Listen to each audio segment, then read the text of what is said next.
தீபிகா வணக்கம். நாட்டையே அதிர்ச்சிக்குள்ளாக்கிய மும்பை ரயில் குண்டுவெடிப்பு வழக்கில் குற்றம் சாட்டப்பட்ட 12 பேரையும் விடுதலை செய்து மும்பை உயர்நீதிமன்றம் உத்தரவிட்டிருக்கிறது. 2006ஆம் ஆண்டு ஜூலை 11ஆம் தேதி நடைபெற்ற இந்த சம்பவம் மும்பை ரயில் குண்டுவெடிப்பு. இந்த சம்பவத்தில் 180க்கும் மேற்பட்ட பயணிகள் பலியானார்கள். ஒட்டுமொத்த நாட்டை அதிர்ச்சிக்குள்ளாக்கிய வழக்கு. இந்த வழக்கின் விசாரணை தொடர்ச்சியாக நடைபெற்று வந்த நிலையில் 12 பேர் குற்றவாளிகளாக கூண்டின் முன்னால் நிறுத்தப்பட்டார்கள். தொடர்ந்து இந்த வழக்கு விசாரணை நடைபெற்று வந்த நிலையில் 12 பேரையும் மும்பை உயர்நீதிமன்றம் விடுதலை செய்திருக்கிறது.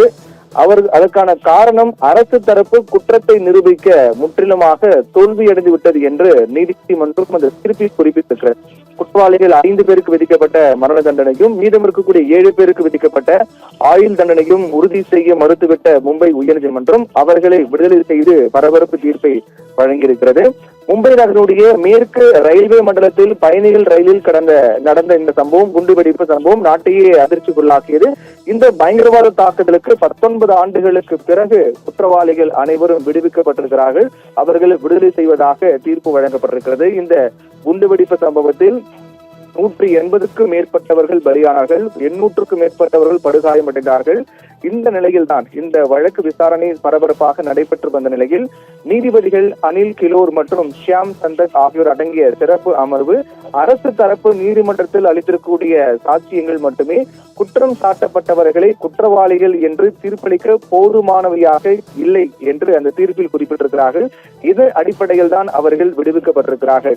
அது மட்டுமல்லாமல் மும்பை ரயில் குண்டுவெடிப்பு வழக்கில் குற்றம் சாட்டப்பட்டவருக்கு எதிரான வழக்கை நிரூபிக்க அரசு தரப்பு முற்றிலும் தவறிவிட்டது என்றும், குற்றம் சாட்டப்பட்டவர் குற்றம் செய்தார்கள் என்பதை நிரூபிக்க முடியாத காரணத்தால் அவர்கள் விடுவிக்கப்படுவதாக நீதிமன்றம் தெரிவித்திருக்கிறது.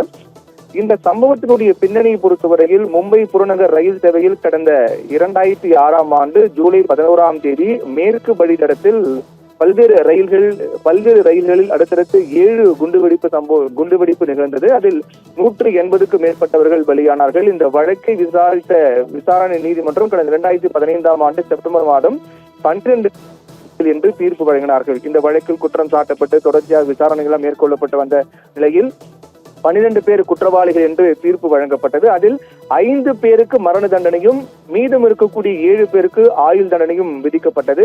இந்த தீர்ப்பை அடுத்து மகாராஷ்டிரா அரசு மரண தண்டனையை உறுதி செய்ய கோரி உயர்நீதிமன்றத்தில் மேல்முறையீடு செய்தது. தண்டனையை எதிர்த்து குற்றவாளிகளும் மேல்முறையீடு செய்தார்கள். இந்த வழக்குகள் தான் நாள்தோறும் விசாரிக்கப்பட்டு வந்த நிலையில் இந்த வழக்கில் தற்போது இந்த தீர்ப்பானது வெளியாகி இருக்கின்றது. பல்வேறு சிறைகளில் அடைக்கப்பட்டிருக்கூடிய 12 பேரும் வீடியோ கான்பரன்ஸ் மூலமாக நீதிமன்றத்தில் ஆஜர்படுத்தப்பட்டார்கள்.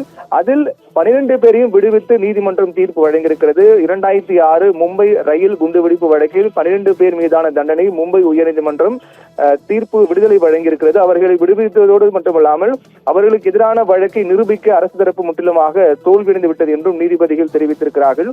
2006ஆம் ஆண்டு 8 நிமிட இடைவெளியில் 7 மின்சார ரயில்களில் பயங்கரவாதி நடத்திய குண்டுவெடிப்பு தாக்குதல் 180க்கும் மேற்பட்டவர் பலியானார்கள், 800க்கும் மேற்பட்டவர் படுகாயமடைந்தார்கள். அந்த வழக்கில் தான் இந்த பரபரப்பு தீர்ப்பானது தற்போது வழங்கப்பட்டிருக்கிறது.